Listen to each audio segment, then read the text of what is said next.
ఆ రోజు 7 లక్షల మెట్రిక్ టన్నుల యూరియా వాడుతుండే తెలంగాణ ఇవాళ 27-28 లక్షల మెట్రిక్ టన్నులు వాడుతుంది అధ్యక్ష.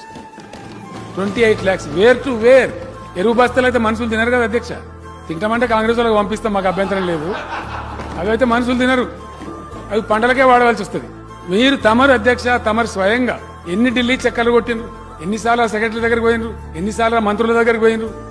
మొదలుపెట్టిందే మీరు.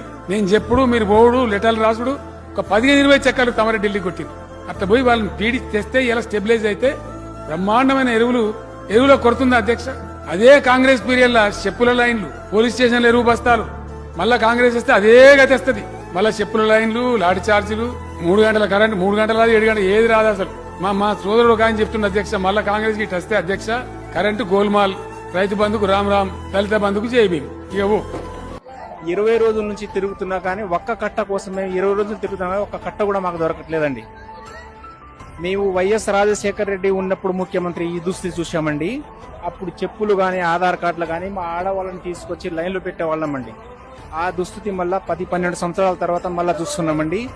కాంగ్రెస్ గవర్నమెంట్ కి మేము ఓటేసి నమ్మి ఓటేసాం కానీ ఈ దుస్థితి చేసి మమ్మల్ని ఈ విధంగా మోసపూరితమైన మోసాలు చేస్తారని చెప్పేసి మేము ఎక్స్పెక్ట్ చేయలేదండి. నమ్మి ఓటేసినందుకు మేము మాము అని చెప్పును కొట్టుకునే విధంగా చేస్తున్నాడు రేవంత్ రెడ్డి. బీఆర్ఎస్ 10-12 సంవత్సరాలు ఉంది కదా, 10 సంవత్సరాలు. ఈ విధంగా మేము ఎప్పుడు యూరియా కోసం క్యూ లైన్ లో ఉండాల్సిన, వేచి చూడాల్సిన ఎప్పుడు లేదండి. 2 సంవత్సరాల కాకముందే క్యూ లైన్ లో పెట్టి ఆడవాళ్ళని చూడండి ఎంతమంది ఉందన్నారండి. చెప్పులు పెట్టి కానీ ఆధార్ కార్డులు, పట్ట బుక్కులు అని చెప్పేసి జాయింట్ చేసి మమ్మల్ని ఏ పని చేయనీయకుండా ఇది సొసైటీ ముందర నుంచి పొద్దున్న నుంచి నిల్చొని ఉన్నారండి.